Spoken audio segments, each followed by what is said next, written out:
Hello, welcome to another in the Why Study series produced by the Department of Theology and Religious Studies at the University of Nottingham. Today I'm joined by Professor Alan Ford, who is a church historian and is going to answer the question, why study church history? So Alan, why should we study church history? I think that's quite a personal question, and I'd like to answer it by talking a little about what I am and why I do it. Firstly, I'm Irish, and Ireland is a country where history matters, where religion matters, as we know. People in Ireland can get killed simply because they are Catholic or Protestant, for no other reason. And that makes history in Ireland quite an existential subject. It actually affects how you behave and who you are. And it means that those who are studying history in Ireland have a responsibility not just to the past, as most historians would emphasise, but also very much to the present. One of the things I do as a historian, obviously, is go around and talk to people, learned societies, public meetings in Ireland. And one of the things that particularly strikes me when I'm giving a talk in Ireland as opposed to England is the way in which the audience engages with the history, either in terms of the alertness of the questions, or often in terms of the aggressiveness of the questions in relation to the way in which you, as a historian, might have questioned some of their fundamental beliefs about their identity and their history. So you think that being Irish has absolutely been fundamental to you as a historian? Yes. That you would have been a different historian if you hadn't been an Irishman? I was very surprised when I came to England and found that history was treated as a matter of heritage and theme parks and historians in sweaters on TV. And to find that people had little interest in history as something that related to their fundamental sense of identity. In Ireland, you get very used to the idea that history is embedded in what people are, and therefore studying history is actually very important. I mean, is there a sense in which studying religious history in Ireland is the history of religious hatred? There's a very interesting dynamic in studying Irish religious history. There are the iconic events, the rebellions, revolts, massacres that dot Irish history. And then there's also the periods in between, when if you examine it, you find that Protestant and Catholic are actually getting along reasonably well.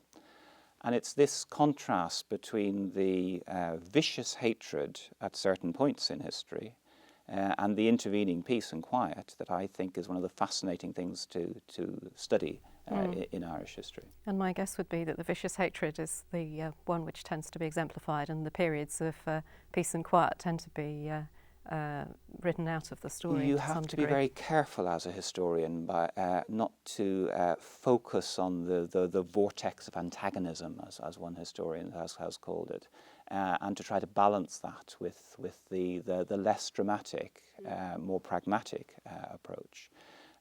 But that said, I mean, there is a major debate in Irish history about whether we should focus on the violence, which is, I suspect, what most people would associate with Irish history, or whether historians, we have a duty to contextualise the violence, that far more people died in the 100 Years' War than died in the 1641 rebellion in Ireland. But reading the historiography of the 1641 rebellion in Ireland, you would sometimes gain the impression that more people died in that than died in the 100 Years' War. There's an important role for historians here of contextualising and comparing and placing the Irish experience in a wider international context. There is a well-known acronym amongst Irish historians called MOPE. And MOPE is the idea that the Irish are the most oppressed people on earth. Mm-hmm. And that their history is especially awful. And there's often a tension in Irish history between this desire for almost Irish history to be violent and awful and terrible, and the historians' tendency to say, wait, you have to look at that in comparison to what was going on elsewhere at the same time. Now, I notice you've brought a book to illustrate a point about Well, the book is actually one of those examples of the vortex of antagonism. I work mostly in the 16th century, and this is a picture of Catholic martyrdoms. Focusing here, we have an Irish archbishop who is being an Archbishop of Cashel, who is being hung from a rough noose made of the twigs of a tree. He had previously, this is a kind of a composite picture, been tortured by having his feet placed in encased in iron boots with oil inside the boots.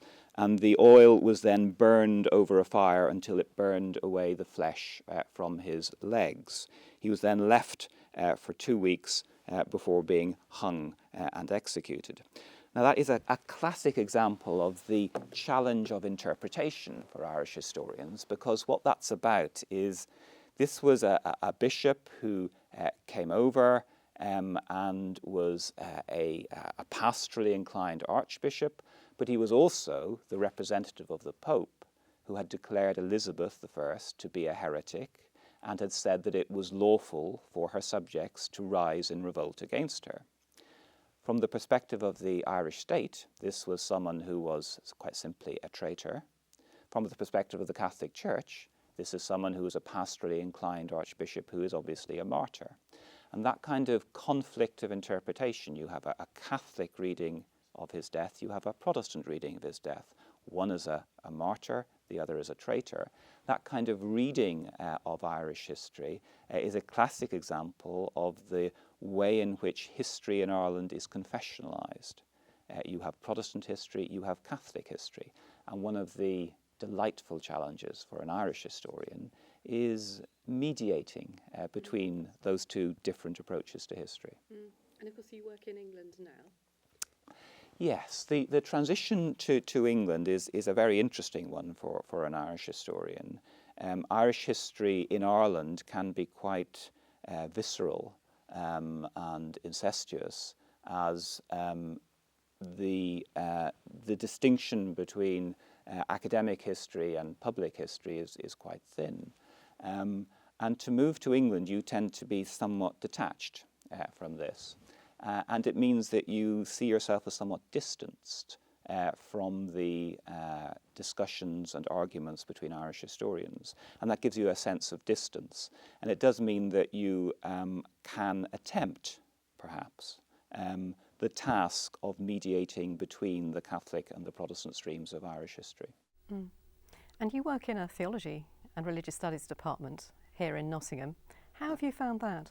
I am a historian, and there is, I think, an essential tension for a historian working on religious history. The historian is concerned with the facts, with the evidence, what you can prove. He's looking at people's motives. There is perhaps a tendency in the historian to be reductionist, to view people's motives in terms of money, power, greed, sex, whatever. And of course, the difficulty in applying this to religious history is that what religious history is also about the way people believe in a transcendent God. And trying as a historian to deal with the mundane, pragmatic motivation of people who are also motivated by the highest of theological and spiritual and religious motives is a wonderful and a fascinating challenge.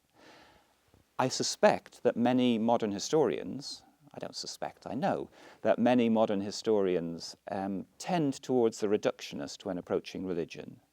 And that's often simply a matter of perhaps their own personal beliefs or lack of beliefs, and also their location in a history department. By and large, history departments are godless places.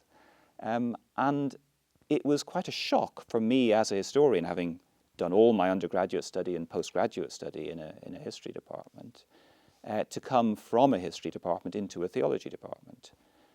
I was at Cambridge to do my PhD and attended the seminar of Geoffrey Elton, the Regius Professor of History. And he is famous for his ideal of a historian as someone who crawls along the frontiers of knowledge with a magnifying glass.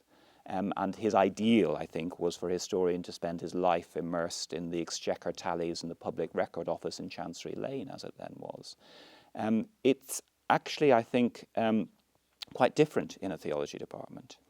The challenge you face in a theology department is that, firstly, it's not a matter of each academic immersed in their own discipline, ploughing their lonely way on, working on Cathars in the Middle Ages in France, and not relating to anything else that happens.